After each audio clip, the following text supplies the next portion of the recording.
What's up, you diehards, you degenerates, you lovers of defensive football? This is Josh Raymer, and we are back with another episode of the Big Three IDP podcast. And I'm joined by a couple fellow degenerates hunkered down in various bunkers around Bowling Green, Kentucky. We're coming at you for another episode. We're not in the Sode Shack, not yet, but we are together in spirit, boys, and that is all that matters. Addy, Bobo, how we doing tonight, fellas? Doing wonderful. Actually went and saw the Sode Shack today for a little bit. Got to see Josh for a second.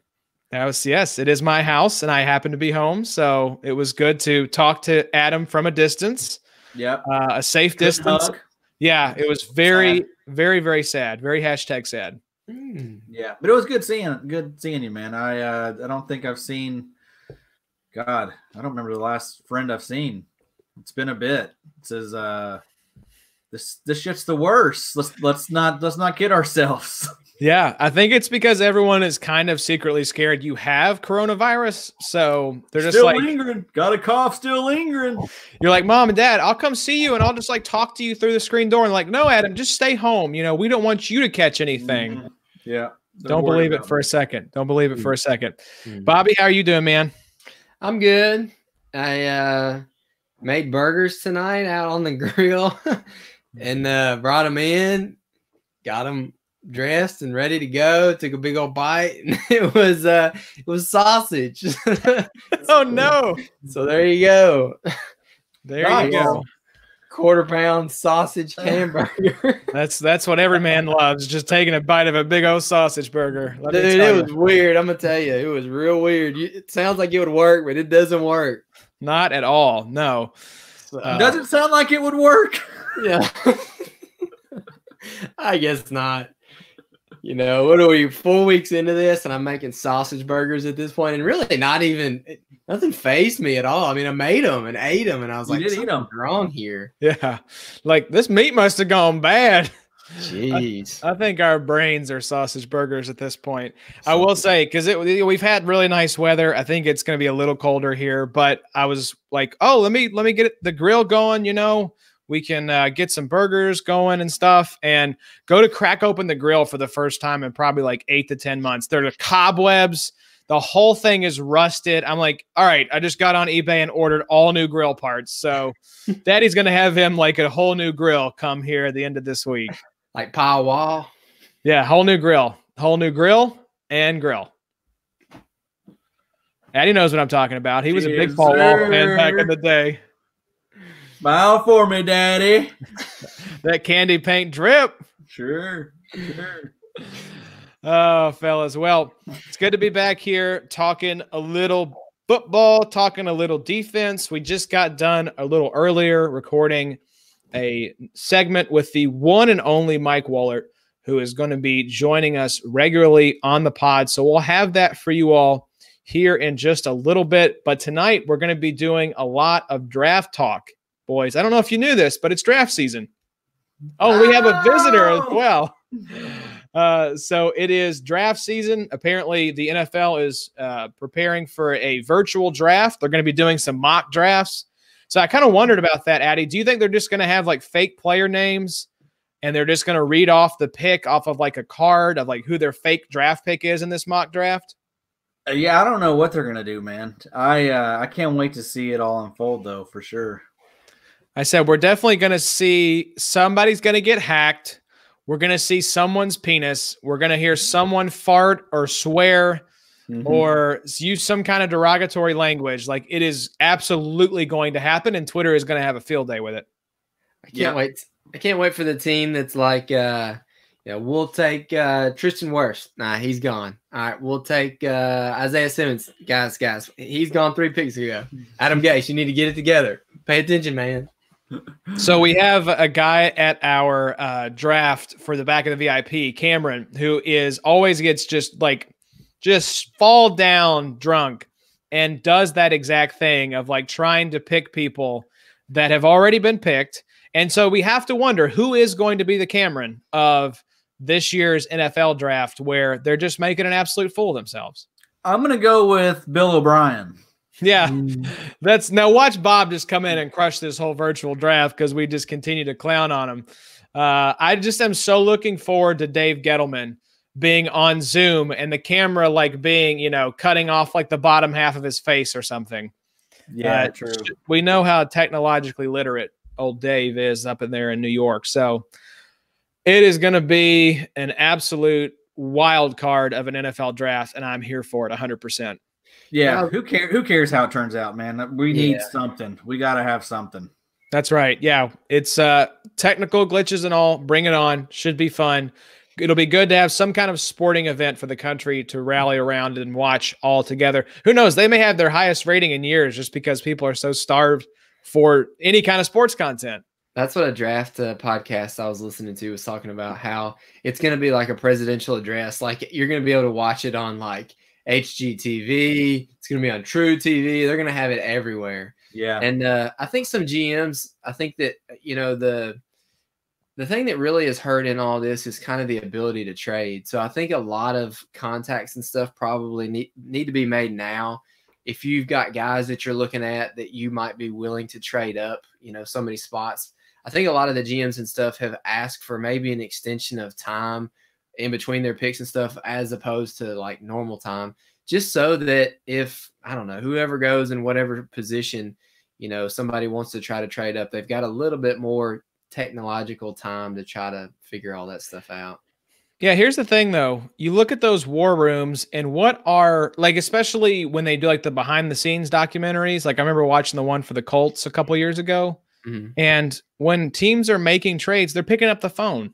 Mm-hmm. So the NFL has flat out refused to give any more time between picks. And I think that's the reason. It's because we've been doing this via phones for decades now. So you're not getting on Zoom to, call in a trade or something. You're just going to pick up the phone and call somebody. So I don't think there will be as many hiccups as far as like picks not getting in. I could see a lot of like video feeds cutting out or people saying something inappropriate because they don't know they're on camera or something, or people getting video bombs while they're at their house by like their friends or family. Because they've invited, I think, 56 draft prospects to be part of the draft process as far as like having live look-ins from their homes. So should be fun, but all that to say, it's draft season. So Bobo, you have put in the work. You've been grinding that rookie film, and you have a 1-32 first round mock draft for us. Yeah. And so we're going to go through the mock draft that Bobby has prepared. Then we're going to take a break and hear from our boy Mike. And then we're going to come back at the end with the continuation of the series that we've been doing, which is our 2018 draft review. We're going to look at the rookie draft that we had in 2018 in our RSO league, see what kind of hits, misses, and those guys kind of in the middle, the meh pile, as Bobby likes to say. So look forward to that at the end of the sode. Gentlemen, is there any news that we want to hit on here at the top of the hour? Addy, I think you had something that you brought up. Yeah, I think Bobby will probably have a lot to say about this, but this happened tonight. Brandin Cooks, no longer a member of the Rams. He has been traded to the Bill O'Briens. The butt chins. The Bill O'Brien butt chins. Yeah, Bobo, let's get your take on this. Obviously, Cooks congrats. First off, congrats on getting off of that contract. I did see, and I didn't know this, but Brandin Cooks has no dead money in 2021. Yeah. It was a little bit of, I don't know. I like Brandin Cooks. He's been good for so long, but the whole concussion thing is just a problem. When he gets knocked out week 2, the Texans are going to be like, all right, Kenny Stills, where are you at? You need to jump in here with Will Fuller. Oh, wait, Will Fuller's hurt too, so I don't know what we're going to do. I don't know. I mean, you think about getting a second for Cooks. I think that's pretty awesome. What did Nuke bring? A second? Yeah. Second, David Johnson. I mean, so you've got the Texans have traded DeAndre Hopkins for David Johnson and Brandin Cooks. Yeah, that's what you're giving Deshaun Watson, and you gave up a second. I mean, that's pretty unbelievable. For the Rams, I think that's a smart move. I think it was time to move on from Cooks. I mean, selfishly, I'm excited to see what Josh Reynolds might look like in that offense this year. I know Adam's been tweeting a little bit about it, but man, go get Tyler Higbee. Especially with, I think Adam posted that game log of his, the last 5 or 6 games was crazy. His targets were insane. And I know those were the weeks without Cooks as well. I mean, he was concussed a lot of those weeks. So as a Rams fan, it's kind of bittersweet. I mean, it sucks to see a guy like Cooks go. He's a big name, but I think his best days are definitely behind him. 100% agree, man. Yeah. I mean, if he gets another concussion, he's going to miss a minimum of 4 to 6 games. Yeah. I mean, that's not, if we're talking about fantasy football, like that's not someone I'm going to target at all. There's still people that are willing to take chances on him, and he goes far too early in all the drafts that I've been a part of so far this year. I don't get it. He's had 4 concussions in 2 calendar years at this point. Major concussions too. I mean, he's probably, I don't know at what point you start asking yourself, like, wow, should I stop playing football? Like, he's got to be in that Luke Kuechly range. Yeah, definitely. It's just that contract he's got, man. He's making a lot of money. It's hard to walk away from that when you're getting paid $14 million a year. I think it was. I mean, he's being paid as a top 10 wide receiver. He's not that anymore. He's useful. He does stretch the field still when he's out there, but you just can't rely on him being out there. It does suck though that now the timeline has kind of, I don't know, I'm not super happy about it. I'm sure that the Texans really weren't shopping until they were, post-Nuke days, but I wish that we could have found a way to keep Corey Littleton. I didn't care about any of the assets that we've really let go. I didn't really want Brockers back, honestly, but Corey Littleton was the one that I really wanted to kind of not necessarily build around, but he's kind of the one that you needed to keep. He was undrafted. I mean, just a great story and a great 3-down linebacker. Like we'll talk about later on with Mike, he doesn't ever come off of the field. You're going to have to replace him with 2 guys probably. So anyways, yeah. That Rams team is going to be interesting now because you have Brandin Cooks gone, Todd Gurley gone. You have Corey Littleton gone, Clay Matthews, Eric Weddle, a lot of, because Weddle was there. Yeah. He was there last year, right? Yeah. Yeah. So that team has lost a lot of pieces, and I'm sure I'm forgetting some as well. That Dante Fowler gone. So that team, I feel like it's going to have an opportunity for some young guys to step up and get some playing time here. Jalen Ramsey will be gone, I'm sure. Please don't pay him less need. Don't do that. I guarantee you he's going to hold out if he doesn't get a new contract from the Rams. It's just coming. Just get ready. So stupid. I mean, you look at Gurley got a huge contract. Cooks got a huge contract. Who else did we talk about there that's gone? You said somebody else as well, but Gurley got a big contract. Donald got a big contract. They better never get rid of him. McVay got paid. He got a big extension and everything. Robert Woods had a big contract. That's right. And I had a guy who was sending me some offers and stuff for Woods today. And I was like, man, I don't know. I just don't think Woods is really the buy right now. I think Kupp is the one that is the have. And really, I mean, people are saying now Kupp with the, freaking trajectory, GIF or whatever it is, the emoji. But I mean, Kupp played all last year and Cooks hardly didn't play at all in 2019. He was concussed a ton of the year. And even when he played, you were like, gosh, please don't get hit. So, I mean, I don't really expect any crazier of a year from Kupp. I think Woods and Reynolds and maybe Higbee will even fill in for some of that. My biggest question with the Rams right now is just Malcolm Brown or Darrell Henderson. I think Malcolm Brown's going to surprise a lot of people. I think he's going to get a lot of early down carries. Yeah, I'm with you. I think the big winners here are Higbee and then Josh Reynolds. Mm-hmm. But, what do they have? What type of draft? He got paid. Right? 4 years, $29 million before last year started. I remember when that deal happened, a lot of us were like, "That's a lot of money for a guy that hasn't done a lot yet." Yeah, that looks like a great deal now, based on how he finished the year. Yeah, 21.4 points per game over those final 5. Crazy. And Everett. A lot of people want to talk about Everett wasn't active for the last 5 weeks. That's not true. He was active the last 2. He actually got special team snaps. So I don't know. I mean, that to me kind of tells you something. I think they want Higbee to be the guy. I'm expecting Higbee to dominate the snaps. And I I was the opposite of that. I always thought the last couple of years that Everett was the dude and Higbee was just a blocker. But I mean, 2019 showed you that they like Higbee pretty good. And just watch the games, dude. He was awesome. Yeah. He looked like Kelsey out there. He did. He did. It's hard to say that knowing where he came from and, you know, his past and stuff, which is wild. But yeah, draft capital and stuff. The Rams, you know, Jalen Ramsey's pick is about middle of the draft, I believe, this year to Jacksonville. So that kind of sucks. But they have 2 seconds now. I think we have 7 overall picks, I think. So, I mean, draft capital wise, we're okay. They've done really good in drafting later rounds and stuff. So I think the Rams are good at that. It's just that these contracts are just screwing so many teams up. Bobby, do you know off the top of your head what Jared Goff's cap hit is for this year? Oh, man. Yeah. But go ahead and tell me. It is $36 million. Oh, my gosh. Jeez. Dude, $36 million. I was hoping in that trade, I was like, man, Cooks is gone. We're getting Watson somehow. Here we go. Clemson is going to roll deep out in California. But anyways, that was a pipe dream. You're with the guy who doesn't know where the sun rises and But sets. seriously, hate it for Deshaun. You know, is Deshaun a sell right now?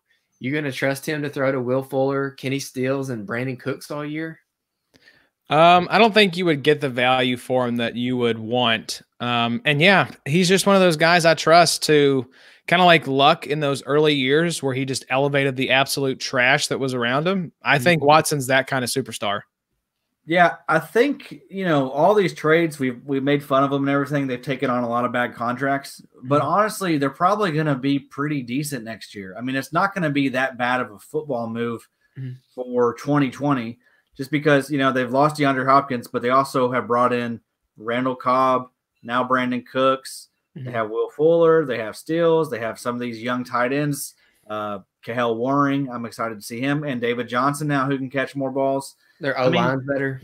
O-line's better. I mean, that's not a terrible offense. We know that's an aging offense, but that's an offense that could still get things done in 2020, I think. And again, like we've talked about Deshaun Watson, he just he raises everybody. So he can drag that team to the playoffs, but I think they're actually solid anyway. So yeah, they definitely took a step down in my opinion. You just lose a top 5 wide receiver. Your offense's ceiling gets lowered a little bit, but I don't think they've plummeted into the basement. This Cooks trade, if he stays healthy, and there are tons of guys out there in the league that have that caveat of health. If Cooks stays healthy and you get 16, even if you get 14 or 15 games from Cooks, I think he could be a really solid contributor. I'm not going to be necessarily targeting him in like redraft this year, but if he falls to like one of those late rounds, I'll absolutely take a flyer on him as like my 4th or 5th wide receiver, no doubt. The Nuke deal was just way worse. Like you couldn't even get a first for Nuke. Well, they messed up by, I mean, why put Nuke in that deal? That's what I don't understand. You should be getting like a 2nd round pick to take on DJ's contract in its entirety. Why would you not just extend Hopkins instead of going and they brought in all these terrible contracts and they ended up paying these guys like $10 million more than what they, Yeah. I don't get it. I don't get it at all. But yeah, but hey, watch Bill O'Brien be hoisting the Lombardi in February, and we all look like idiots. It could happen. It could totally happen. Oh yeah. I don't think these are good long-term moves. This is bad GMing right here. Yep, and that's why coaches should not be GMs for the most part, because it's a totally different skill set. And also, you need that layer of protection between the coach who has to deal with the players and gets mad at them on the regular and the decision maker who has the power to ship them out of town. Yeah, that's not a good sitch. Not at all. So, Bob, that was the one big piece of news that I wanted to hit. But let's jump into this mock draft here. And we're going to let you drive the boat here. But let's break this thing down. 10. Yeah, we'll go 1 through 10, and then 11 through 20, and then 21 through 32 here. And we can pick out some of these picks that we really like. So take us 1 through 10, Bobby. What do we got going on here? Yeah, and I tried to emulate a lot of what really I think could happen. Some of these might be a little bit of long shots, but we'll see. So, pick number 1, Cincinnati, Joe Burrow. I think that's a simple selection that we all think is going to happen. Pick number 2, I've got a trade, Washington to Miami. They trade up to get Tua. They get their guy here. I believe that they have the means to do that. So that could be interesting. Pick 3 here to Detroit. They're going to go Jeffrey Okudah, cornerback, cut the tape back on again. I think it's going to be hard for them here to pass on a guy like Isaiah Simmons or Chase Young, which would be difficult. But I do think that they've got some cornerback need as well. So this is kind of interesting, something I haven't really seen a whole lot. But now if those 3 things happen, pick 4 to the New York Giants goes Chase Young, defensive end out of Ohio State. And I think I could argue that that might be one of the positions that they need the most. They haven't had a good defensive end in New York in quite some time. Pick number 5 will result in Miami's pick to Washington here, and Washington takes Justin Herbert. So now Ron Rivera has a little bit of quarterback controversy there with Haskins and has a little bit of a competition. Pick 6 for the Chargers, they go Isaiah Simmons, linebacker out of Clemson. Jatavis is gone. Thomas Davis is old. Kazir White doesn't play. Kind of an interesting landing spot there for Isaiah Simmons.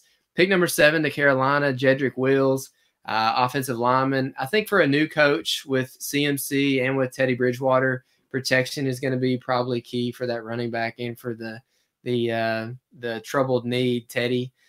Pick 8 there, Arizona is going to trade that to Tampa. They're going to trade up there, and Arians is going to get Tristan Wirfs, offensive lineman there. I think it's going to be important to help that running back core, but also to help Tom Brady as well. You got an aging quarterback who needs to stay upright. I think that's going to be a pretty necessary trade up there for Tampa. Pick 9 for the Jacksonville Jaguars goes Derek Brown, defensive lineman. To me, I think they desperately need help here with Calais and Yannick now gone. I will tell later on in the draft why Yannick is gone, but defensive lineman there, Derek Brown to the Jaguars. And then to round out the first top 10, Cleveland. And what I'll talk about here later is what might be my pick of the draft. Not my pick of the draft, my lock of the draft is Andrew Thomas, offensive lineman. I think this is a simple grab here for Cleveland. I think they need that. And hashtag go by Chubb. Go by Chubb. So a couple things really jump out to me here right away. The first being that I never knew Yannick Ngakoue pronounced his first name Unique Ngakoue. That is the official pronunciation from what I understand. Unique New York. Unique New York Ngakoue. So that's number 1. We've been pronouncing it wrong, so good job us. And then the Washington grab of Justin Herbert. Explain your reasoning there, because you know Haskins was taken in the first round last year. So what's your thinking there? I mean, you know, I don't want to speak for Adam, but I don't think a lot of us are big Haskins believers. It doesn't really feel like Ron Rivera is either. You know, with kind of some of the not necessarily beat writing stuff, but you know, some of the I don't know, off-season stuff that you see come out about Cam maybe coming there. Well, maybe he's not. I don't know. I just feel like Washington probably needs some type of backup quarterback there to Haskins. Because I'm not a Haskins believer. I don't think Adam really is, even though he drafted him in the Unreal Tournament. So I don't know. I think it's kind of a fun little grab there. Yeah, still sick about that. But, you know, and even Rivera brought in Kyle Allen. They traded for Kyle Allen, who was a guy that Rivera's familiar with. Yeah. And I saw where there was something, they asked him a question about that. And if, you know, Kyle Allen had a leg up, you know, with having a little bit of familiarity. Oh, my God. Familiarity. Wow, Addy, your mouth is gone. It's destroyed. That's a good one. Jesus Christ, that's bad. We need to cut that. He is familiar. Familiar. There you go. Yeah, with the system. So they said, you know, does he have a leg up on Haskins? And Rivera said, yeah, he actually does. Wow, I missed that. And I had never put the dots together for Cam going to Washington. That makes so much sense. It's like if you want to bring in competition for Dwayne Haskins, bring in the guy that Rivera is intimately familiar with that just so happens to be available in Cam Newton. He's obviously done that. Another thing, Bobo, Thomas Davis actually in Washington now. He went over there to reunite with Rivera. So Rivera loves bringing in these guys that he knows and has worked with before. He's that kind of coach. Yeah, I think maybe a pick that not a whole lot of mocks really have is that Isaiah Simmons grab there to the Chargers. I don't think they'll grasp there because I think they've got a bigger quarterback need. I also don't know if those two quarterbacks go 1 and 2, if Detroit can pass on either Chase Young or an Isaiah Simmons. Now, if Chase Young goes to the Giants, that would be really cool because they need an edge rusher really, really bad. But I don't know, some cool landing spots for a mock. I mean, it's kind of fun to see where some of these guys could possibly go if trades happen or, people move up in the draft. It's an inexact science. Yeah, no doubt. I would hate to see somebody as exciting as Isaiah Simmons get stuck in the vortex that is the Chargers linebacking core. That would be so sick, though, to see him and Derwin together. It would. It would. These two hybrid guys just running all over the field. Yeah. Like predators just hunting people down and murdering them in cold blood. Be a decent little defense. They'd have a decent linebacker there with Derwin, Adrian Phillips, Joey Bosa and Melvin Ingram there. I don't know. It could be kind of fun. I don't know what they're going to do on offense. Who's going to throw the ball? What is it? They said that who's the old Browns quarterback is now leading the quarterback room there. Tyrod? There you go. Tyrod Taylor, quarterback of the Chargers. Yeah, how fun is that? And then I think you hit it on the head. Whether the Bucks trade up or not, they are taking an offensive lineman. It just makes too much sense. You're bringing in a 43-year-old Tom Brady who really can't move like he used to. And that offensive line was not great. We've talked about it already. Jameis Winston made them look a lot better last season. Now, he would scramble out of situations and throw interceptions, but at least he was trying to make something happen behind a pretty Swiss cheese offensive line. So I think the lock of the draft, I don't know the player necessarily, but for me, it would be Tampa Bay taking an offensive lineman regardless of where they are in the draft. Whoever's there, the top offensive lineman available, lock it in for the Bucks. So let's go through, Bobo. Now, starting at 11, let's roll down to 20. Yeah, so pick 11, the New York Jets are going to mess this up. I see Adam Gase screwing this up and going Henry Ruggs, wide receiver there out of Alabama. Pick 12 to the Las Vegas Raiders is going to go CeeDee Lamb, wide receiver there. And I think that's truly a gift at 12 if that were to happen. Pick 13, I guess this is in a trade from the Colts, Josh. San Francisco is going to take Jerry Jeudy. Consolation prize there, possibly. Sanders is gone. You think about Jeudy and Debo there in the Bay City. Wow. That could be dangerous. Pick 14, Arizona, cornerback. They've got cornerback need there. They're going to take C.J. Henderson. 15, they're going to go Denver. Javon Kinlaw, defensive tackle. I think that they need a little bit more interesting. They need a little bit more interior help. You think about Kinlaw and Jarrell Casey there in Denver. That could be pretty fun. Pick 16 for Atlanta. They're going to go Chason there on the edge. I think, they've had a couple people depart here recently. I think they need some edge presence help as well. So pick 17 for Dallas. They're going to go Derek Brown, defensive lineman. I think that everybody could argue that Dallas really needs some defensive line help right now. Bobby, you did it. You did it to yourself. You have Derek Brown going at 9 and also at 17. Do I really? Yes, you did. So we'll just skip Dallas there, and we'll say that they're going to trade out into the second round. So pick 18. I guess maybe, I don't know if this is too much of a reach if Miami were to trade up to get both of these seconds, but I gave it to Washington anyways and went Gross Matos there on the edge. I don't really know if this is a Chase Young consolation prize or not, but I don't know. It'd be all right to get a quarterback and a defensive end within the first 20 picks. The Raiders there at 19 are going to go Christian Fulton, cornerback. I really think that he fits their secondary as well. And then pick 20, the Jacksonville Jaguars are going to take Justin Jefferson, wide receiver there out of LSU, and he's going to reunite with his boy DJ Chark. So aside from the Derek Brown double down there, what do you think about the grabs?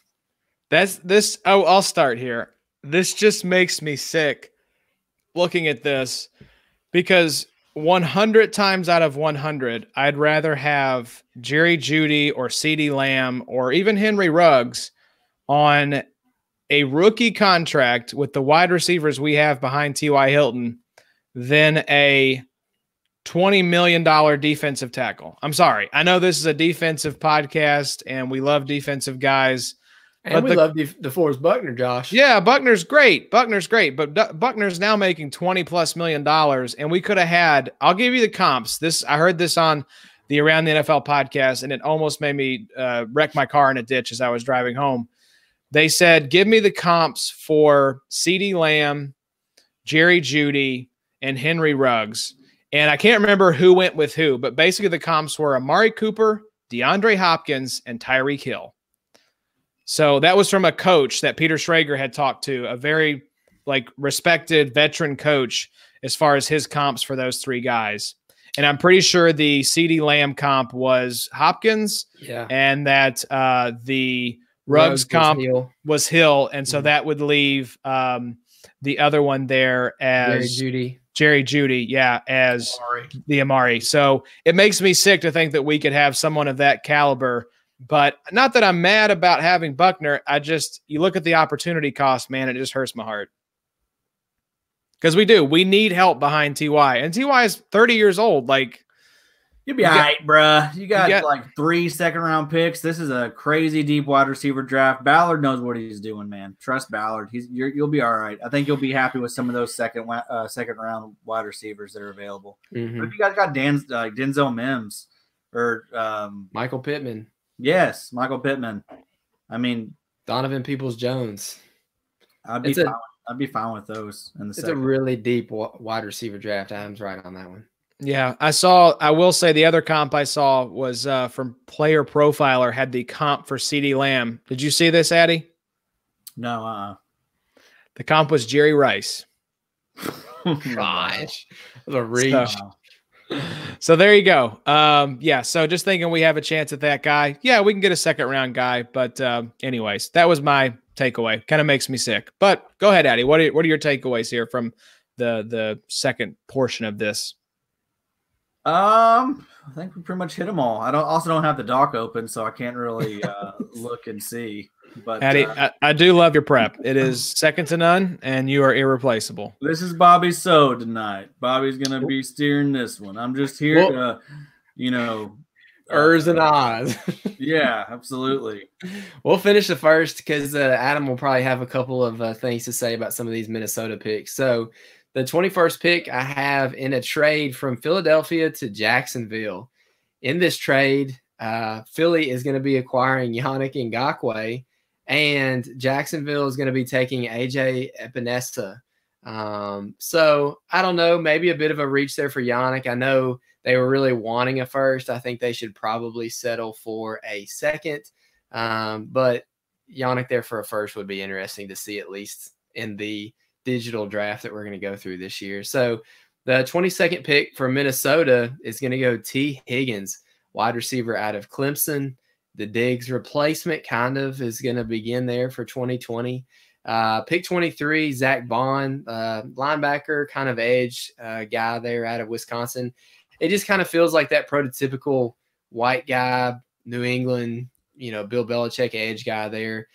24 might be my favorite pick of the draft. New Orleans is going to go Patrick Queen, linebacker out of LSU. He's only miles down the road there in Baton Rouge. You put him right in the middle of that defense that's ready to win a Super Bowl team. Patrick Queen could learn a lot in a year. Minnesota is going to go Gladney, the cornerback there. I think they need some cornerback help as well, so they got a couple picks back-to-back. So this is where it gets a little bit controversial, and I don't think a lot of guys have this, but Miami with the 26th pick is not going to be able to pass up DeAndre Swift. I really don't see him lasting into the second. I really think that before they get to the end of the first, Swift is going to be off the board.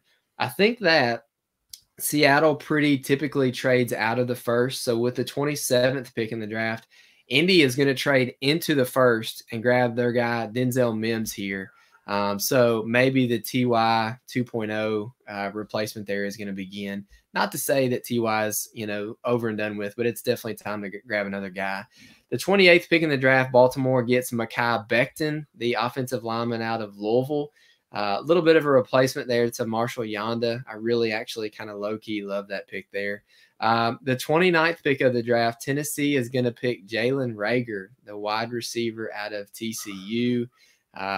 Get rid of Corey Davis and just go ahead and move on from him. The 30th pick in the draft, Green Bay is going to take Laviska Shenault, wide receiver out of Colorado. I don't really know if that's a reach. I've seen some analysts with Shenault in the late first. I don't really know that I would be willing to give that, but Green Bay is definitely looking wide receiver throughout the draft, I think. This is definitely a controversial pick, but we're going to do it anyways. The next two. So 31st pick, San Francisco goes Jalen Hurts to compete with Jimmy G there in the Bay Area. And then with the 32nd pick in the draft, Kansas City is going to select Jonathan Taylor, the running back out of Wisconsin. And my analysis is that this pick provides more fantasy problems than answers. Yeah, if they go Jonathan Taylor to freaking Kansas City, Taylor might be a like top 7 or 8 fantasy pick in redraft. Yes. But here's my problem though, Josh. Would you rather have probably 103. Would you rather have Jonathan Taylor in Kansas City or would you rather have DeAndre Swift? Because my thought is I know a lot of people love Jonathan Taylor, especially like his early down usage, but you're still going to have a guy in Kansas City like help me out here. Well, Damian Williams is there right now. Correct. So if you grab a guy like Jonathan Taylor, are they going to be taking him off the field on third down? I guess is my thing. You know, if you grab a guy like DeAndre Swift for Kansas City, I think he plays all 3 downs regardless. And, you know, Damian Williams goes to being pretty quickly not even any down back. He's just the help me out here. He's the backup at this point. I think if the Kansas City offense can elevate a jag like Damian Williams to relevance for fantasy, just imagine what an actually good running back in that system could look like, whether it's Swift or Taylor. I guess that's true. And I know both of these are reaches. Really, a lot of analysts have running backs in the second, but man, those names there's going to be some teams that are definitely thinking hard about them in the first. People don't want to hear us draft a bunch of offensive linemen and corners, and you know that's what they want. They want to hear these big names go. There you go. These juicy offensive weapons. I do love you giving us Denzel Mims there at 27, Bobo. His comp on Player Profiler is Chris Godwin, so I would not mind that at all for the Colts. I didn't even see that. I swear I didn't have the doc open. I did not see that. I didn't either. I hadn't looked down at that point, so I was still very sad until I saw that. I will say, jumping back up to the middle portion there, Bobo, if the Las Vegas Raiders land CeeDee Lamb, holy cow, watch out, because he immediately becomes the number 1 wide receiver in that offense. I really do think you could take all the fantasy stats that were being attributed to Antonio Brown last season before he lost his ever-loving mind and give CeeDee Lamb 85, 90% of that production. And yeah, I would not be afraid to take Lamb like top 5 or 6 rounds in redraft, just because, I mean, that is a great landing spot. But for rookie drafts, do we really like those landing spots? Do we want to see a wide receiver in New York? Do we want to see a wide receiver in Las Vegas? Also, why was Derek Carr twinning on Twitter today? I don't know. You have to ask about his familiarity with the system. Familiarity. Nope, familiarity. Still not there, Addy. Still not there. What do you think, Adam, about the T. Higgins grab there to Minnesota? Yeah, I mean, I like it. We definitely need a second receiver. We are currently starting Tajay Sharp, so that's a problem. Although I will say this, I learned that Tajay Sharp was a rapper, and so that has made me feel a little better about the situation. How about your ownership of him? Do you get points for hit albums if his football career does not work out? Yeah, I checked out some of his stuff. He's not making many hits, but I'd say as far as like athletes go that rap, he's pretty above average.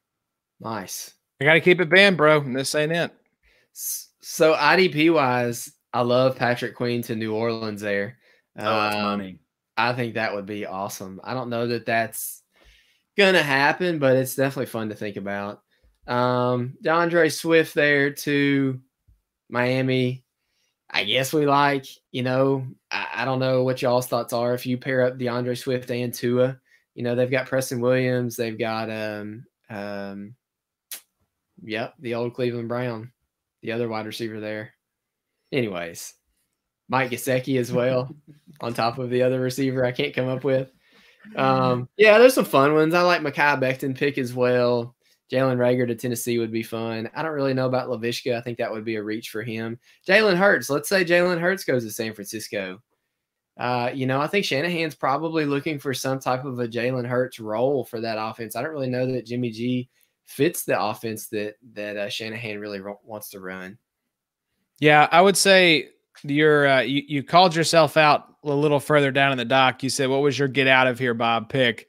And for me, it was Mekhi Becton down at 28. I think if I could bet money in Vegas, I would say Becton is going top 10 just because there's not a lot of like elite offensive line talent. There's like 4 guys between, Thomas, Wirfs, Becton, and then one other person I can't think of right now. But Willis. So you've got those 4 guys: Jedrick Willis, Tristan Wirfs, Andrew Thomas, and Mekhi Becton. And I think those 4 guys are all going top 15. I really do believe that. I agree. And I don't think there will be a decent offensive lineman there at 28. At least people that are much smarter than me think that there's only a couple good offensive linemen in this year's draft, and there's a pretty steep fall off after that. So you could be right, Josh. Yeah, we'll see. Any final takeaways here, Addy, before we bounce over to our 2018 rookie draft? No. The Patrick Queen to New Orleans, that gets me excited. That would be sweet. Yeah, you have to imagine if that were to happen, try to trade Demario Davis almost immediately because that does hurt. Davis was a stud, like a low-key stud last year for IDP. That seems like a Levante David, Devin White situation. You think so? Both will still be productive, I think. Just probably LB2 for Demario Davis. Yeah, I think so too. And I would be very excited by that. As far as defense, I really do like the Kinlaw pick. I know defensive tackle, not necessarily a sexy position for IDP, but it was funny in my Madden franchise with the Colts. I think the Colts actually picked at 13 or 14, weirdly enough. And I took Kinlaw in the first round. So it's and he's playing very well, I will add. So I think whoever gets Kinlaw is going to be very happy with him. He is good. He's super talented. I am just ready for the draft to happen, though, and to start seeing some of these rookie drafts come out because I'm really interested to see where some of these dudes are actually going to go. Not even offensively, but I'm just worried about the defense. I want to know where in rookie drafts Chase Young is going, where Simmons is going, where Queen and Murray are going. Did I draft Murray through here? Surely I did. Yeah. He might have been a massive oversight. Well, just give him to the Cowboys. There you go. That's perfect. Yeah. Kenneth Murray. Yeah. Him and Jalen Smith. Can you imagine Jalen Smith, LVE, and Kenneth Murray? That would be dirty. Did you guys see the news about LVE? I tweeted about it, but apparently he was considering maybe not playing anymore. But he said he was coming back. I didn't know this was even a thing that he was thinking about not playing. Yeah, that neck injury is pretty bad. It was something that he dealt with before being drafted. So this has been an issue that most people knew about, but yeah, it's not really getting much better. And he re-aggravated it last year, so something to watch, something to monitor. He's someone I'm not targeting in Dynasty just because people are still valuing him like a top 10 linebacker. No thanks. Yeah. Maybe that adds more fuel to the fire for the Kenneth Murray to Dallas pick there, Bobby. Great job. Great foresight by you, seeing the LVE replacement coming. I knew it. I knew it all along. That news also made me think about Todd Gurley has not passed his physical as well. So, and your Rockers little turnaround. Come on back to LA, Todd. You could jersey back out. I think you'll start the whispers are already starting with Tua too. About some medical red flags, and we're going to see this more and more as the draft gets close, as people try to drive his price down so he falls later in the draft and they don't have to trade up. It's all smoke and mirrors. Tua is going either at 2 or 3, I think. So I don't trust any of this stuff that's being said right now because, oh, okay, he has some kind of wrist injury. Just redshirt him. You know, if he goes to Miami, where I think a lot of people expect him to go, sit him behind Fitzmagic and let him come in at the end of the season or start next year. Give me a Patrick Mahomes situation if you believe in the guy. But I'm not buying any of this smokescreen on Tua. I think he's going to go top 3. Yeah, and I like Tua. I think Tua is going to be really good. I agree. I think he's a smart player. He can read the field well. He's got all the physical traits that you look for. So I'm seeing Burrow in Cincinnati and Tua in Miami, Bobo. I agree. I think Washington will trade up and grab Tua. I think that will happen. Is that too much of an ask there? If Miami trades up, would they be able to acquire Miami's other 2 firsts? That's probably too much of an ask, right? I think you could see them maybe give up maybe one of their first to Washington to get there into the 2 spot. I don't think they'd have to give up both because Washington only moves back 3 picks. Sure. So I think you could see them give up maybe that later pick there at 26, but I don't think they'd have to give up both. I got you. So we'll see. Well, Bobo, thanks for putting that together. That was a lot of fun. And now we have another treat for the listeners. As we alluded to, we have the one and only Mike Woellert on tonight's episode in a recurring segment, boys, that we are calling You Got Mike Up. That was horrible. It's really hard to do that on StreamYard, but hey, that's what we got to work with. So you got mic'd up. Let's throw it over to us, recorded previously. Enjoy this little 25-minute seg here with Mike. All right, ladies and gentlemen, we are back with the one and only, the irreplaceable Mike Woellert. Mike, welcome back to the show, buddy. How have you been? Not too bad. Just hunkering down like everybody else and, just prepping for hopefully an NFL season. And, even if there's not an NFL season, I think that you still gotta get in that work. There's always still things to be done. So, but definitely hoping that we play and like everybody else, getting a little stir crazy. That's right. We were talking before we got on mic here. You're really trying to keep your 2 teenage and almost teenage children away from the pantry so they don't eat you out of house at home. Yeah, really hoping that stimulus money gets to my bank account soon because it's pretty much just going to pay for food for the rest of the duration here. Yeah, no vacations this year. No, just all the money toward the like Markham was saying, trail mix and beef jerky and chips and everything. Toilet paper. Yeah, just a whole bunch of butt wipe. It's a great time to be quarantined with teenagers, that's for sure. Well, actually, we got plenty of toilet paper. I told my wife, I said, maybe we should put some of that toilet paper up on eBay and get ourselves a nice little nest egg. So I'll pay for some of this stuff. For real. Yeah, you could make a pretty penny right now selling toilet paper. You got to do it on the black market, though. Amazon will shut you down for price gouging if you're not careful. All right. Well, hey, is Craigslist still up? Maybe I'll go to Craigslist or maybe I'll go to eBay or something. I don't know. Yeah. You just got to meet up with the person to hand off the toilet paper. So get stabbed a few times. Yeah. Just get stabbed a few times. Yeah. Just have them take the toilet paper and run away. So that's the order of every Craigslist transaction. Yeah. Yes. I've got a crazy Craigslist transaction story I'll tell on a future pod, but it is one of the most insane stories of my life. Moral of the story, don't use Craigslist if you can keep from it because it is a nightmare.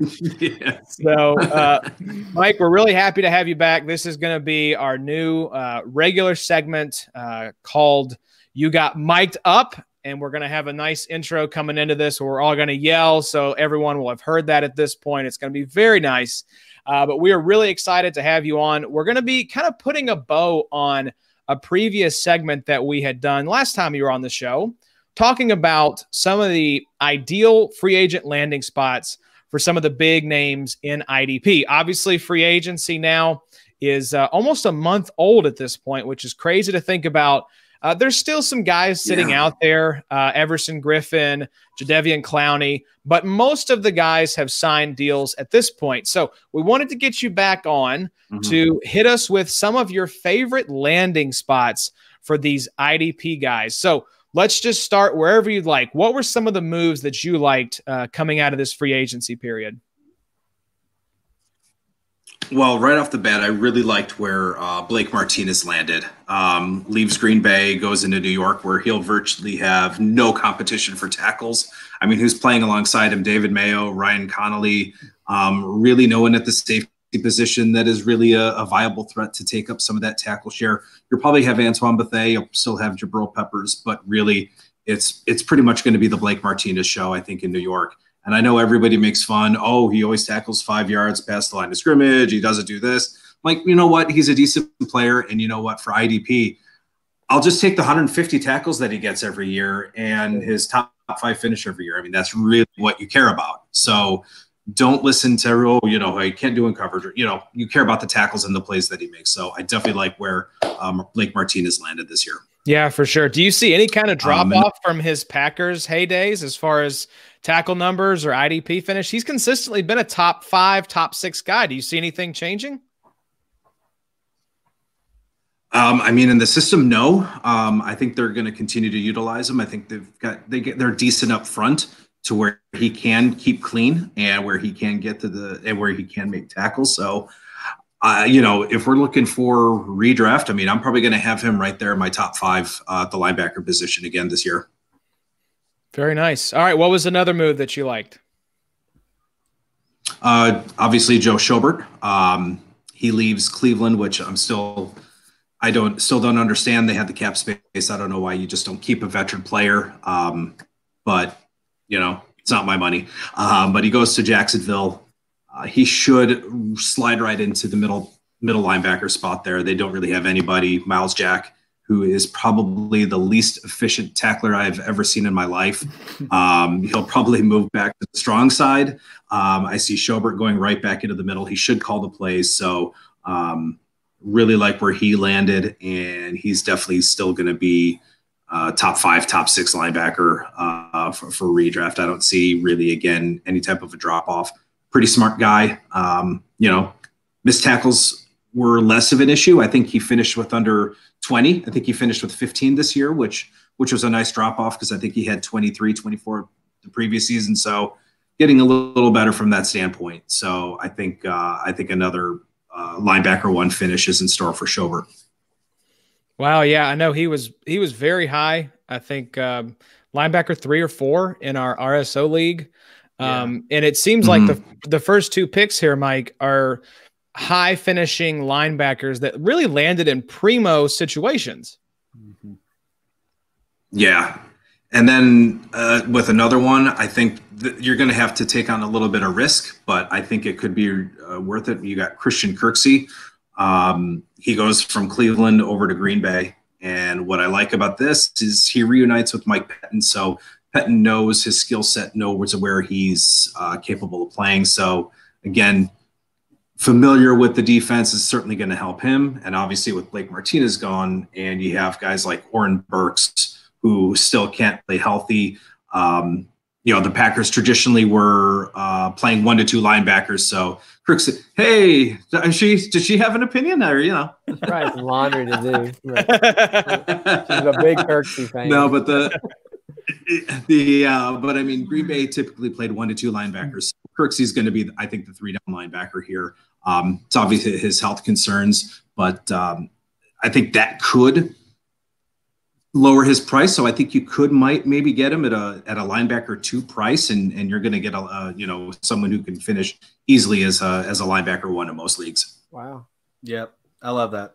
Kirksey's going to be awesome this year. And all those guys are kind of undervalued in drafts typically, you know. They're not the big flashy names. Yeah. And even they're not really that great of players, I think, in the, you know, NFL sense. But you don't get caught up in that stuff. It doesn't matter. They got paid. They're going to stick around. Who cares how good they are in coverage, like you said. Yep. You want those guys that rack up stats.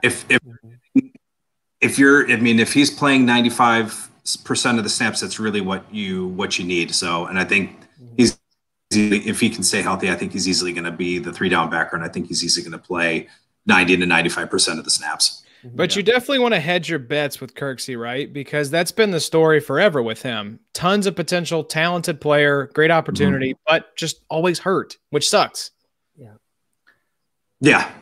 Yeah. The past few seasons in Cleveland has been that, but those first couple of seasons where he got the starting job, he was money. I mean, you could, count on him for 130, 140 tackles when he was healthy. And also, probably where he's going in drafts, he'll probably be able to get him as like your third linebacker. So I love that. Yeah, the linebacker, I was just kind of going through some of the, the linebacker position with some rankings, and boy, it is a really deep position. You can probably go 15 to 20 deep, and within those top 20, I mean, those are all virtually like LB1s. Yeah. It's really a deep position. Yeah. What do you think, Mike? I guess I can't remember the last time we talked to you. I guess this was free agent landing spots, I guess. Josh, yeah, it was talking about.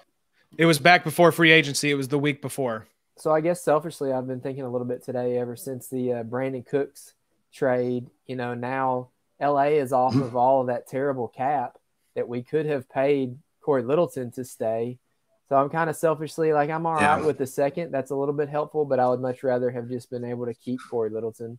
So what's your thoughts on that as far as him going to the Raiders? I don't remember if that was your, landing spot scenario for him. I can't remember exactly where you had, talked about him. I think I had mentioned that, but what do you think about him in Las Vegas? Mm-hmm. I think it's, with his skills, I think he's going to fit in well. It's a bummer for Kwiatkowski because before Littleton came over, I really liked him. I liked Kwiatkowski going to Las Vegas because at that point, he was the only one there. I mean, you've got guys like Nick Morrow, Markel Lee, Tahir Whitehead left. So he really was in line to really be a high tackle guy. So I think Corey Littleton is going to eat into some of that, but good spot. He seems to be a John Gruden guy, so he'll probably end up playing majority of the snaps and probably fit in well there. Yeah. Do you see him as a top 12 guy? Do you think he'll end up top 12 in your rankings? Probably, yeah. He probably will end up in that, probably that top 12. What I usually do with 4for4 is when I have my rankings, I will usually follow it up with like a breakdown where I'll break those rankings down into tiers. So he'll probably be in kind of that second probably that second tier to where, if you draft him, he's going to be a weekly starter. So, that's kind of how I envision him. He'll probably be that weekly starter. Yeah, the thing that helps Corey is just that he's good in coverage. So he stays on the field, most downs. Yeah, Mike, he's a pretty. Mike, were there any moves that you did not like the landing spots for the player? Actually, I mentioned Nick Kwiatkowski.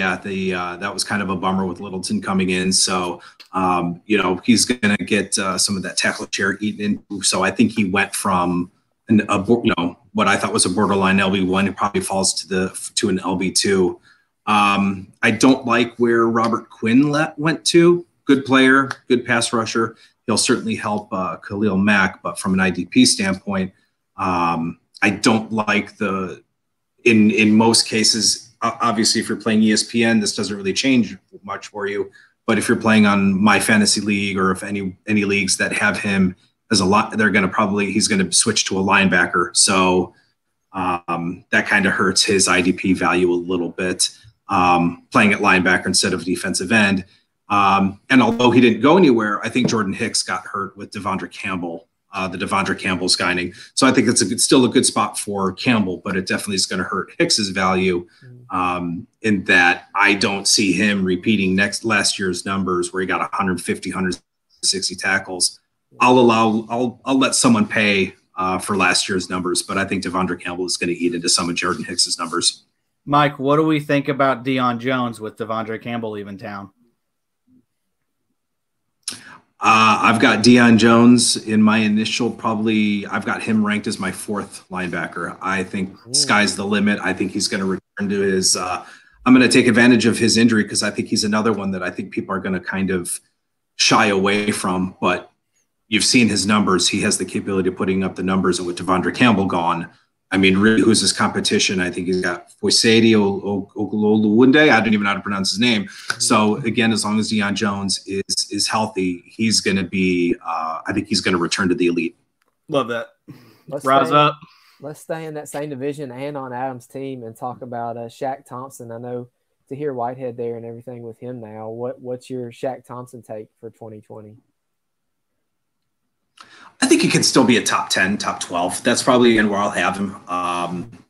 Whitehead's good. I mean, he's always taken advantage of bad situations. He hasn't really had much around him. So he's kind of been always the guy. He was kind of the guy in Detroit. He was the guy in Oakland. Mm-hmm. So we'll see how he does when he's, competing with somebody that is very familiar with the system, familiar with Carolina. Shaq finally had that breakout season last year. So I think he's definitely going to be the play caller. And I think he should. Is he going to get those same numbers? Maybe not, but I won't have a problem starting him weekly. So, with that 3-4, he should be on the field every down. So I don't have a problem with him being an every week starter. Dirt cheap too. That's another plus with him. You'll be able to get him late, and yeah, he'll be solid probably for a few weeks if you need him. Yeah, you think Shaq is going to be cheap? No. Whitehead. Shaq's going to be top 50. Oh, yeah. Okay, yeah. No, I think Whitehead, I think you can get as a third or fourth linebacker, and I still think he's capable of putting 100, 105 tackles. And if that's your third or fourth linebacker, then you're in pretty good shape. No, that I agree with for sure. Yeah, sometimes it's just like the name might be gross, but you just got to hold your nose, look at the numbers, and just, trust what the output could be, man. I wanted to ask you, switching to safety here, Mike, staying in your division with your Cleveland Browns, the Bengals picking up Von Bell on a 3-year, $18 million deal. You got to like that move for the Bengals. Good move for the Bengals for sure. Really solid safety. It'll be interesting to see how that, if he cannibalizes Sean Williams. Sean Williams, though, was more of that in the box safety. He was actually the play caller for most of the year. So I still think Sean Williams is probably still going to be up there in tackles, but Bell is probably going to be a much better coverage safety, I think. But I think Sean Williams will probably still play up in the box, play up near the line of scrimmage. But yeah, Bell was a good signing, definitely from at least a real football standpoint. He should help in coverage because the addition of Trey Waynes really kind of boggled my mind. That's just not a good signing. He's not really a good cornerback anymore. So that helped a little bit.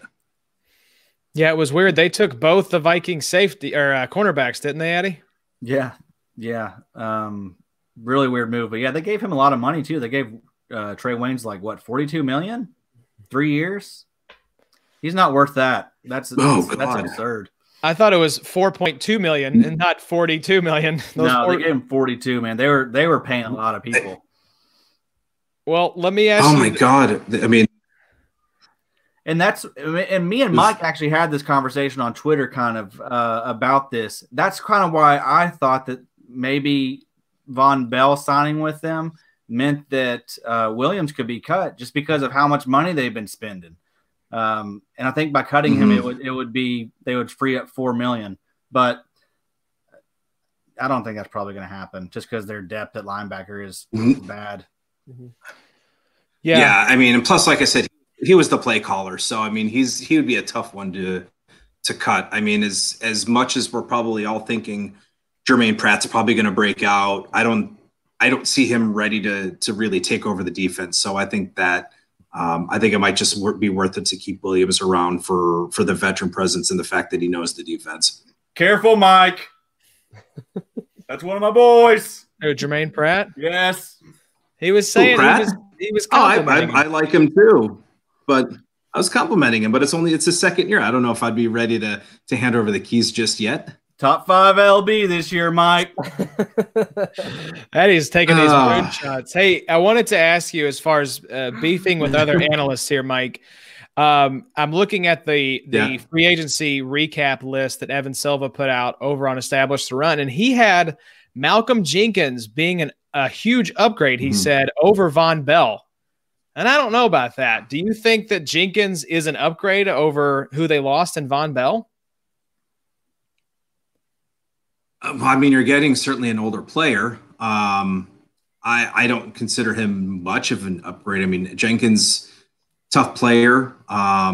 He's losing a few steps. I know he's a little older, so I don't see him as that much of an upgrade. If it's anything, it might be a slight downgrade, or maybe even just a lateral move. I think Von Bell really kind of came into his own a little bit and was playing really well. So I don't know. I mean, it a little confusing, but veteran. But here's what's funny. Signing. You could say, oh, well, the Saints didn't have the money. They gave Malcolm Jenkins a four-year, $32 million deal, and Von Bell gets a 3-year, $18 million deal. I did not realize that was the contract he got. Yeah, so they must have just liked Malcolm Jenkins better, because it wasn't a money thing. They re-signed Breeze, brought in Emmanuel Sanders, and signed Jenkins to this huge contract. So the Saints, who we always think of as cash-strapped, were not that up against it in terms of money. That's a very questionable move, in my opinion. He's like 33. Yeah, he's 32 years old, so he'll be 36 by the time this contract is over. Yikes! That's exactly what I want to That definitely does not bode well. Yeah, that doesn't bode well for Chauncey Gardner too. I mean, because I think he was in line to kind of get that opportunity. So that definitely does not bode well for Chauncey Gardner if they're willing to give that long of a deal to a 31, 32-year-old. Exactly. Now, I will say the Saints, I'm reading here in the blurb that Silva wrote, apparently Sean Payton really regretted when they let Jenkins, who was drafted by the Saints. I didn't remember that part, but drafted by the Saints, they let him walk 5 years later. And Sean Payton said he regretted letting Jenkins go. So it could be one of those emotional type of moves like, oh, I'm going to go and kind of rectify this mistake that I made and bring Jenkins back into the fold type of thing. Make it right. That's right. Yeah. That sounds like a Bill O'Brien move if I've ever heard one. So, Mike, we appreciate you coming on. We're going to get you out of here on this. What are some things that you're working on? What can we look forward to seeing? We know you're working, of course, with 4for4 and also Dynasty League football. Yep. So tell us what you've got coming up here that we can look forward to. Yeah, we just got draft stuff coming up. So just kind of putting together, getting draft prep together, and can't wait to see what happens with the virtual draft and seeing somebody's draft board get accidentally popped up and seeing, hey, it's drafting guys that have already been taken. So this is going to be, I think, a great train wreck that a lot of us have already experienced. So I think it's gonna be a lot of fun. So yeah, gonna do some once the draft is done, I think then the work begins. So that's pretty much what we got. So if you need anything, give me a follow. If you have any IDP questions, at Mike_Woellert, and happy to talk IDP and anything else, food, snacks, movies, Marvel, Star Wars, anything. Come on over. Not much sports going on. So that's right. Come on, my timeline is open to everything. I told Mike we're gonna have him on. I'll do a solo pod, and we're just gonna talk about Marvel movies without you Marvel fans on board. So yeah, Mike's a great follow. He's very funny on the Twitter. You make me laugh a lot, Mike. I like big fan of your tweets. Yeah, and you're one of my favorite wrestling follows as well. I know you're big into wrestling as well, so I've been enjoying that. Yeah, I've been really getting into the network a little bit more now that got nowhere else to go. So reliving some of the old stuff, and I got to tell you real quick, one of my favorite things on the network besides the pay-per-views is all of the documentaries and all of the chronicle backstage behind the scenes where you see Edge's 24 documentary, or how there's these untold documentaries where the two participants talk about their match, and all that stuff is just so fascinating to me. And everyone's like, oh, well, it's they're breaking whatever kayfabe. Blah, blah. I'm like, no, it's just really cool to hear them talk about the matches and everything like that, and just all the stories behind it. So a lot of really cool stuff on there. I mean, that you get for $10 a month. Not that I'm a shill for WWE or anything, but I mean, they give you a lot for that. So they need to be hitting you up for some kind of like sponsorship to start like the network pod or something, man. Why isn't there like absolutely fantasy for wrestling? Yeah, that's a great question. I've got a theory. I think probably just because it's predetermined. Yeah. So I think if people have access, they can say, hey, who's gonna win, it's probably rare, it's probably not widespread, but I think probably because it is predetermined that they probably may not want to release that, but I don't know, that's just my theory. But I did the WrestleMania FanDuel thing, and hey, came away with a few bucks, so I can't complain. That's awesome. Bobby, I have to know, I'm sure you grew up a wrestling fan as well. Who was your favorite wrestler here before we sign off? Not a big wrestling fan. Who was your favorite? You had to have some guy that you at least knew about, right? Josh, I was outside working. That explains literally so much about you. Because I was not a WWF back when we were growing up guy. I was more of a WCW guy. So I was more Goldberg, Sting. Those were all my favorites growing up. Addy, were you a wrestling guy at all? I mean, I liked it whenever it was like Stone Cold Rock days. So that was my era. But Stone Cold for sure, by far my favorite. Yeah, I like watching the videos where Stone Cold tries different types of alcohol on YouTube and just reacts to them. If you haven't looked that up, just go watch it. It's the best. Yeah, I grew up with Hulk Hogan, but then when I fell out, it was definitely Stone Cold that brought me back in. Everyone can appreciate Stone Cold. So, hell yeah! there's a Markham yell. I still go crazy every time I hear the glass hit. I can't help it. Man. That's the best. That's the best intro ever. It is. It really is. So it really is. Mike, it is. We will let you go watch some wrestling. Enjoy yourself, my friend. We will have you back on definitely post-draft, if not sooner, to talk about some of the draft results and IDP guys that you like, where they landed, guys that can make an immediate impact. We'll definitely have you back on here soon. Hit Mike up on Twitter at Mike_Woellert. Check out his work on 4for4 and also Dynasty League Football. And right there. Right there. And we will be back with Mike very soon. Mike, thanks again for joining us. Absolutely glad to do it. Always happy to come on, and thanks for having me. I appreciate it. All right, so that was Mike Woellert. Hope you all enjoyed that insight from 4for4 and Dynasty League Football's own Mike Woellert. We'll have him back on very soon, probably before the draft, if not right after the draft. So thanks again, Mike, for coming on. Gentlemen, let's wrap up not wrap up, we got one more after this, but let's continue the series that we've been doing here, the draft review from our RSO League, the XFFL, looking at previous rookie drafts and scoring them to see, this one will be 2 years in. Where do we stand with the rookies of 2018? So I am going to pull up the draft board. I did not do that on the last episode. Apologies for all of our YouTube listeners. But I want you all to be able to see the draft board. So let me add that here, and we will be able to see the draft board.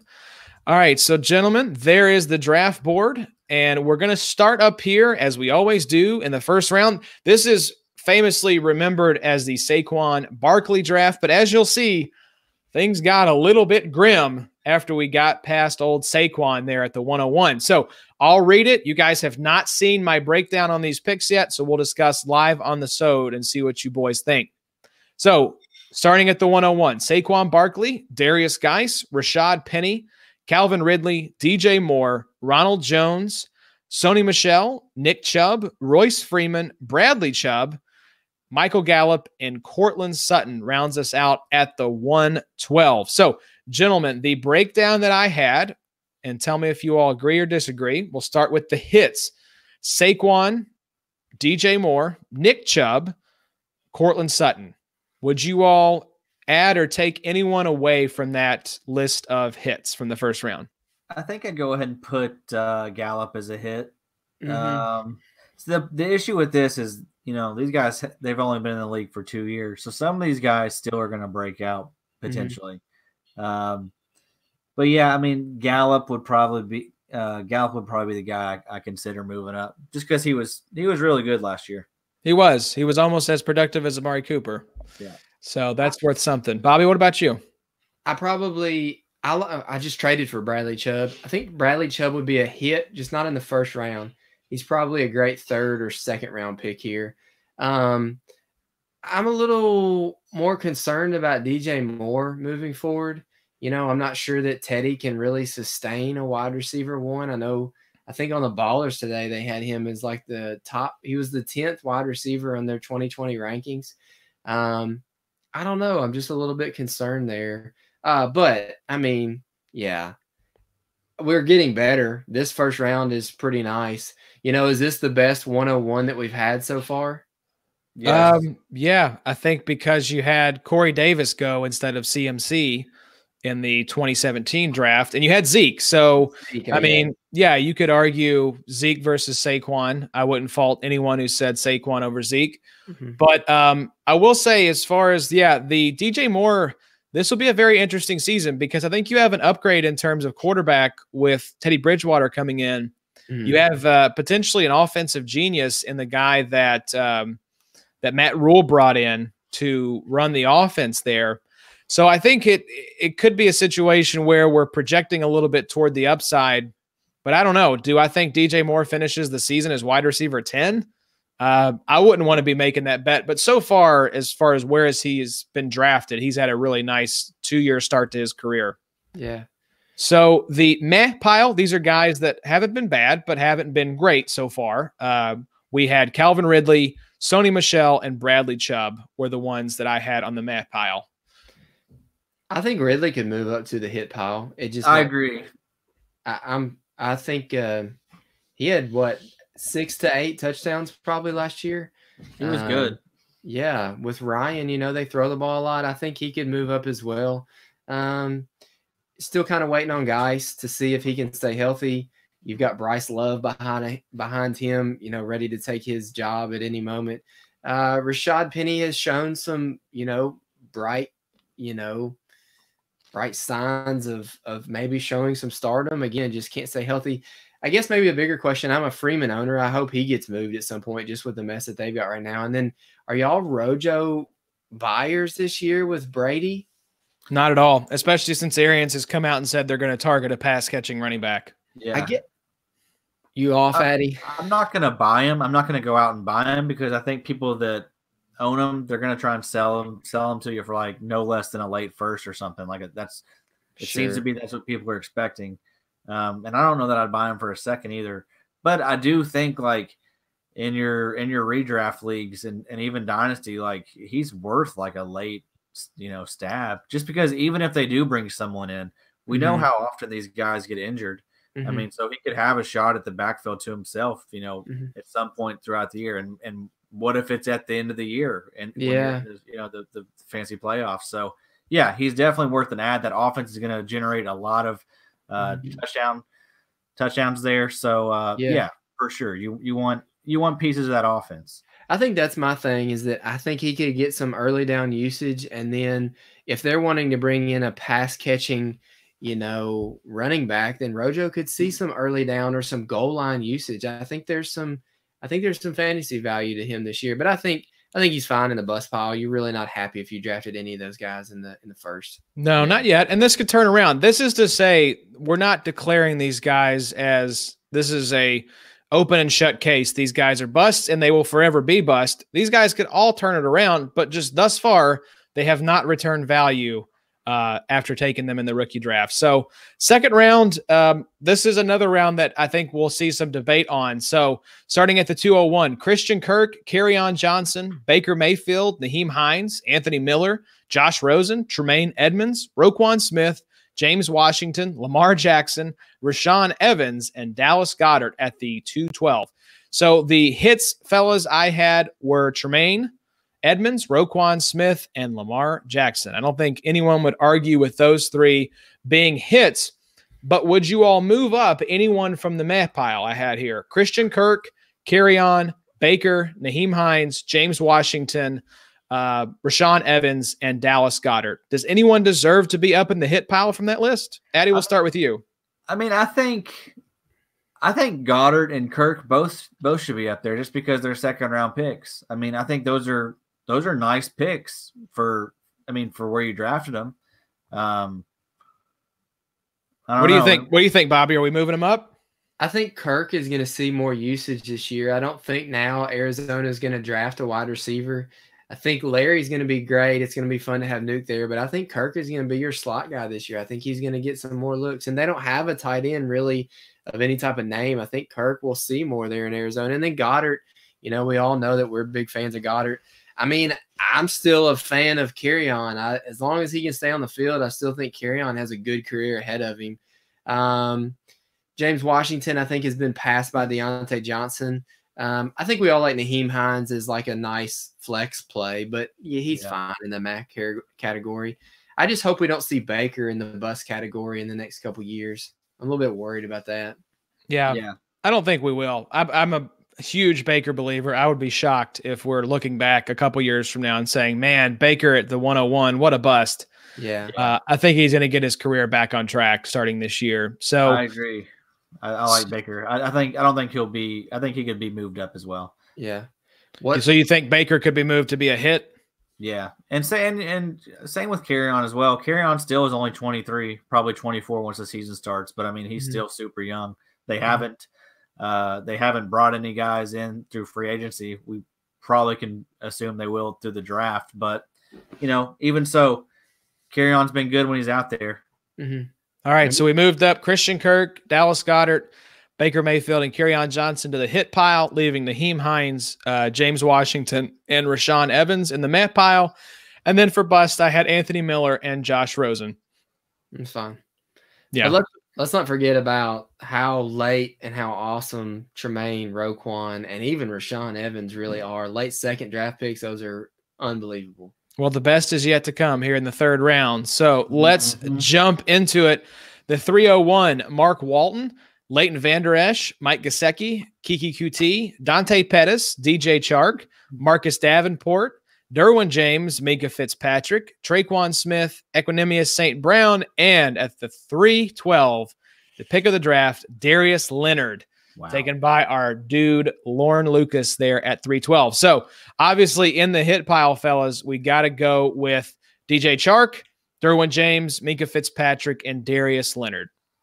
Makes me happy, Josh. I know. Three of them babies were mine. That's right. You had a nice little run there, Bobby. So, I had LVE on the meh pile just because of the injury stuff. He was great when he's on the field. Mike Gesicki broke out a little bit there at the end of last year. I don't think anyone would really argue the busts as far as Mark Walton, Kiki QT. Markham, I know you would want to make a case for your pink-haired baby, but he's not done a whole lot for fantasy purposes thus far. Marcus Davenport has flashed, but hasn't really delivered a whole lot of value. And then Traquan Smith and Equanimous St. Brown on the bust pile. Any arguments there? Anybody you guys want to move up or move down? Pink-haired baby needs to be a hit. He is not. Over my dead body will Dante Pettis be a hit. You wait for it. That third-year breakout's coming. I don't doubt it. This is just thus far, these have been busts. Yeah. I agree completely, man. Would either of y'all want to move LVE into the hit pile? That was the one I struggled with from this round. No, sir.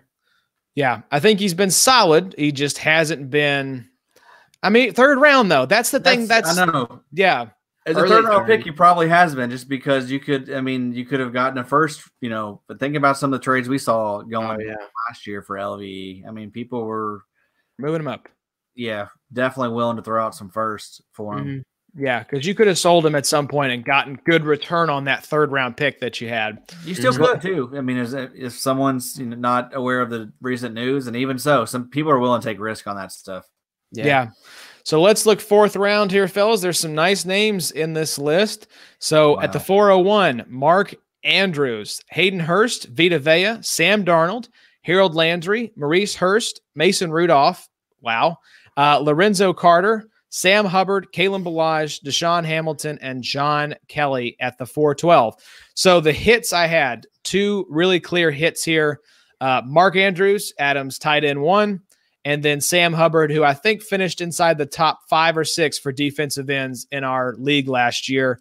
And then I had Harold Landry in the meh pile. I could easily see moving him up to the hit pile. And then everyone else I had from that round being a bust. You need to move up Hayden Hurst, Josh. He's being your hit pile. I'm not putting Hurst in the hit pile. He's not been that good. He's going to go off this year. No. This is just thus far, not projecting into the future at all. Just right now. Josh, our listeners are here for the future. That's right. Dynasty, baby. Well, I'm for the present, and Hurst has not done enough to warrant being a hit or a meh. Gosh, so, I've tried to buy Hurst, and he's a lot of money right now. So people are already changing their minds. You just look at what Hooper did last year in that offense. Hurst is on his way. Would you all argue for moving Harold Landry up to the hit pile, or do you like him as a meh? He's a meh. Oh, yeah, pretty solid first 2 years, but yeah, I mean, for the 4th round, he's fine. Yeah, that's a nice 4th round grade. I made that pick. That's a hit. All right, we're moving it up to a hit just based on that. So we have 3 hits. We have Andrews, Hubbard, and Landry. No meh, and then everyone else was a bust. And we've got to talk about the 5th round because this is where our true baby, the podcast's one true love, comes in here at the 501. Lauren, somehow we let him draft Fred Warner at the 501 and Darius Leonard at the 312. My dude was grinding some linebacker film this draft, let me tell you. So Fred at the 501, Bo Scarborough, Denzel Ward, Richie James Jr., Uchenna Nwasu, Justin Reed, Ronnie Harrison, Jamon Moore, Justin Jackson, Jalen Samuels, Deron Payne, and Josie Jewell. God, wow. Lauren even grabbed Josie Jewell at the 512. He was just all in on linebackers this draft. So as far as the hits go, I had Fred as a hit, and then I had Ronnie Harrison and Josie Jewell as meh. We could easily bump them up just because they were 5th round picks, and then everyone else was a bust. Any arguments or dissension? Bobby, let's start with you. Yeah, I have some arguments. I've got a lot of arguments, Josh. Well, too bad. I'm not going to listen to any of them. I don't know if I'd put Deron Payne in the bust pile, Jalen Samuels in the bust pile, Justin Jackson, Ronnie Harrison, Justin Reed. Can't read the rest of them. Even Bo Scarborough. I mean, sure, for what they've done right now, I guess they can be in the bust pile, but that's a great 5th round. Yeah, that's solid for sure. All right, so we're moving for sure Justin Jackson, Justin Reed, Deron Payne, and Jalen Samuels, at least up to the meh pile. Tight end, Jalen Samuels. Tight end, that's right. He did have the cheat code designation. Wow, that's right. Yeah, for some strange reason. What a weird glitch that was. So, yeah, I'm fine moving that up. I can't move those guys into the same category as Fred, though, just because if that's the bar for hit, I can't move those other guys up there on the same platform as him. I'd move to 501 for Fred, Adam. All right, send it over. 501 for Fred. Send it over. Oh, how far Fred has fallen in just one offseason. Send it over. I'll decline the hell out of it. So, guys, as I calculate the hit percentage on this draft. Seriously, I'm bored, though. Send it over. Send it. That's something to do. Why don't y'all, what is your favorite grab from this draft? We've already talked about a few of the really nice picks here, but who did you all like? Bobby, we'll start with you. What was your favorite pick from this draft? It can be someone we've already mentioned. DJ Chark in the 3rd, Josh. Tell me why. Because I made it. That's a good pick. I don't know. Favorite pick of the draft. I mean, really, we're overlooking probably the best pick. Kind of like the Mahomes pick. Lamar in the 2nd is pretty nasty. I don't know. You got some solid safeties there in the 3rd. Mark Andrews in the 4th looks pretty gross now. I mean, that's it cost me the one, whatever I had traded, 11, 10, something like that, but well worth it. I mean, a lot of these guys are really, really good stabs. Probably Lamar, though. I know you're going to say Darius Leonard, though. Yeah, Markham, who was your favorite pick from this draft? Yeah, I was gonna say Lamar. Yeah, Lamar in the third is pretty gross. But God, just being able to grab the LB1 for the foreseeable future for me, not even as a Colts homer, but at the back of the third, that just tells you how valuable those third-round picks can be. Because that's where the Devons went. The Devons both went in the third last year, as we'll see next week. Yeah, Pettis in the third's pretty sick too. Give it up, Addy. It's not happening. He's got pink hair. So if we can redo the 1 through 5, 101 still goes Saquon. 102 goes Lamar? Probably. I don't know. I don't know who you, Addy. Would you take anyone over Lamar at 102? Probably not really. I'm not taking DJ Moore or Cortland Sutton there. I'm going Lamar. I mean, Nick Chubb's in conversation, I guess, but I'm still going Lamar. I'd probably go Chubb 103, just because of running backs being valuable. And then 104 and 105 gets a little muddy. Probably go Sutton or DJ Moore. Who would you rather have? That's tough, man. I don't know what to expect out of Teddy. Out of either quarterback. Really, yeah, truly.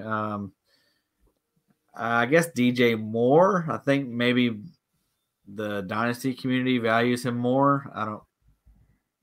Get it? Ooh. Oh, Addy, that was bad. I'd much rather have DJ Moore because right now you have Cortland Sutton, who may be the better wide receiver, but he's also attached to Drew Lock. So much better QB situation. And I think the Broncos are going to go down with that ship. I really don't think they're going to bring in anybody to compete with Lock. How far back do you push Gallup? I think Gallup's first round. I think maybe later first round because you have some of these nice, defensive picks. I think Fred definitely jumps up into the first. We know Leonard is a first rounder along with Derwin. I think Chark's a first rounder. I think you could make a case for Minka being first round, Tremaine, Roquan. No, not Minka in the first round. Joshua. Yeah. Nah. Early not over like someone like Goddard or Carry on. I'd take Minka over Carry On at this point. What? Josh, stop. I'm just saying. Stop. You've been in quarantine too long, Josh. Need to see some people. We'll see. We'll see, boys. Really, Joshua, you're going to take Minka Fitzpatrick over Carry On Johnson. Somebody offers you that trade straight up. Same money. I'd have to think about it. Josh, are you serious? The safety position that is very replaceable. I don't know, 7 interceptions last year. Big play dependent. I don't. Yeah. I love Carry On's talent. I just think he's in a bad situation there in Detroit. I don't think it's going to come together there for him. So maybe, in dynasty leagues for sure. I think that Minka has more value this year in a redraft league, though. I really do. I'm sorry. Hate every minute of what you just said. I do too. I want to knock you down, boy. Good. I'm glad. We need to bring a little disagreement. We agree too much. So, for me, it's definitely the Darius Leonard pick. We don't disagree. You're wrong. Yeah, you are wrong. That is a bad take. That is a very bad take. And me and Bobby do not support Josh. We're cutting this, Josh. People don't need to hear this. Hey, you want to put a little money on who has more fantasy points in XFFL this year? Absolutely. Addy, you game? You got Mr. Carry On. No, sir. You don't want to put a bet on that. That's what I thought. That is what I thought. Absolutely not, Josh. I'm also still very happy that Mason Rudolph somehow snuck into this draft. That makes me very, very happy. Yeah, that's hilarious. Best 407. Best defensive end here is Sam Hubbard in the 4th round. That's really nice. That's very nice. Yep. Yeah. Bradley Chubb. Forgot about him. But, they have him labeled as a D end. He wasn't a D end. That's true. Now he's linebacker, which kind of sucks. But we'd rather him be a D end, or at least I would. Wait, when did Hubbard get moved to linebacker? We're talking about Bradley Chubb. Oh, Bradley Chubb. Yeah. Yeah, and then you also had Chubb missed all of last season, right? With the knee injury. So no, Chubb was good last year.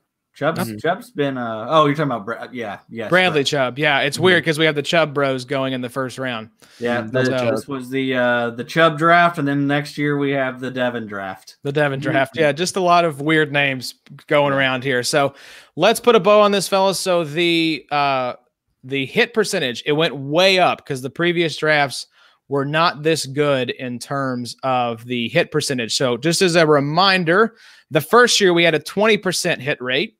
Year number 2, 2017, we had a 31.6% hit rate. And then this year we had a not a 69.7, whoever changed that. We had, now it's gone. It was, I believe, a 36.7% hit rate. So we're going up. We had a 20% meh rate, which left us with a bust percentage of 43.3%. So still the largest category of player selections here were busts, but that's to be expected with a rookie draft. A lot of these guys are not going to pan out. So you're not panning out. This podcast didn't panning out. By the way, boys, don't know if y'all realize this is our 40th episode. Wow. Hey. I guess you could say we got some familiarity between the three of us. Adam's just been practicing that for the past 20 minutes just to redeem himself. All right. Well, thank you all. Will you be able to cut that out? No, absolutely not. I don't have that much time. Good deal. So thank you all for joining us. We appreciate you all sticking with us here through, like Addie said at the top of the show, not a lot of sports going on right now. Not a lot to look forward to as far as the sports landscape, but the NFL is still churning along. So we will churn right along with it, bringing you all a pod every week. Don't forget, we have Joy the Tooth coming up here very soon to talk a little NFL draft. Maybe we'll get some of his. Hey, one of the brightest minds in the business, baby. Very well said, Addy. So look forward to that. We'll be back at you guys next week. We'll probably talk some more rookie stuff, hit some news, and then we'll wrap up the rookie draft recap series as well. So any final words here before we sign off, gentlemen? Yeah, keep those asses inside. Keep those mouths shut. Do your part. Let's flatten this curve. Let's get this thing over with. I swear to God, if you guys mess up us not having football, people will die. People will die. People will be dying. Adam will make sure of that. So do the right thing here, guys. Flatten the curve by listening to the Big 3 IDP podcast and keeping that mouth closed. Yep. Bobo, any final words here? No, he's shaking his head no. Oh, also, we love you guys. Yeah. Also, stay inside, do your part. We love you. Thanks to Mike. Yeah, thanks again, Mike, for coming on. We'll have him back. That'll be a fun segment. That's going to be a reoccurring thing. So we promised big things. We delivered the big things. Mm-hmm. That's right. Very well said, Eddie. We'll leave you guys on that. We'll see y'all next week. Take care. Stay inside. Keep those mouths closed and those hands washed. And we'll see y'all next week.